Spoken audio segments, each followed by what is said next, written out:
Let's bring you some of the day's other news now. Senegal's Constitutional Council has overturned a delay to the country's presidential election. It was due to take place on February 25th, but at the instigation of current President Macky Sall, Senegal's parliament postponed the vote to December.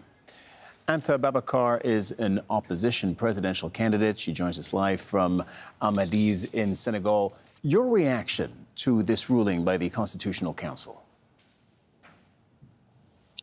First reaction is to say, well, thank God that the Constitutional Council has actually made finally the right ruling and taken the right decision to hold these elections on the right day and time before the end of President Macky Sall's term.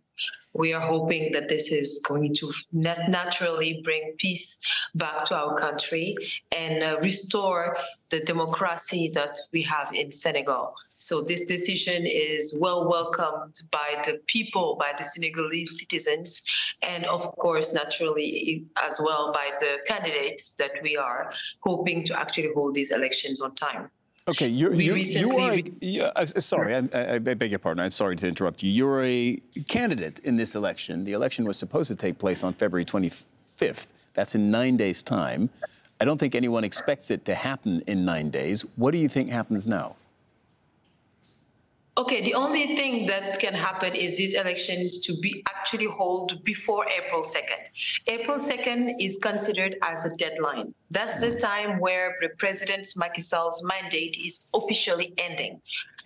We do understand that technically it's not possible to hold these elections on February 25th like it was previously due. But between now and April 2nd, we should hold those elections and make sure that the President Macky Sall organizes very transparent and inclusive elections and pass over or hand over power to the next democratically elected president. The bad news on this is that unfortunately it has taken 10 days in which our country actually was into a crisis, ended up in a crisis, because when he changed the law, he decided that our country was in an institutional crisis, which was not the case. But that decision turned our country into a crisis, and we actually acknowledged the loss of three lives, and unfortunately, those lives will not be gained back. And now we are coming back to the beginning, and these elections will hold place.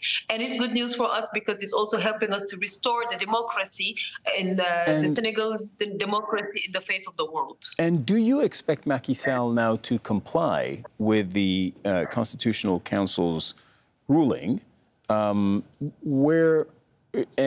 do you expect him to organize this new election? Because, of course, his critics, of which you are one, say that he ran or he conducted a constitutional coup.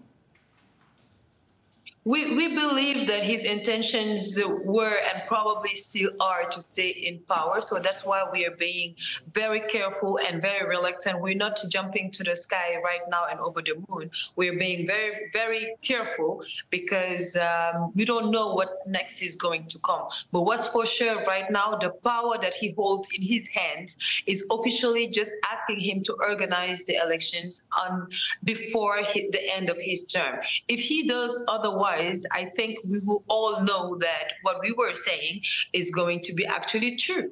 So what other options does he have right now other than organize these elections under the eye of the world? Because the entire world is actually watching what's happening in Senegal. So the Constitutional Council is actually the one who's legally can determine whether these elections should take place or not. And they have clearly stated their opinion that these elections should be organized and we are in no institutional crisis. So if the President Macky Sall does otherwise, then he will be actually just considered as the dictator that we said that he were. And we are hoping that he will not show that face and we will keep our country in peace and he will take the high road and go out within the highest doors possible. That's our biggest expectations from him.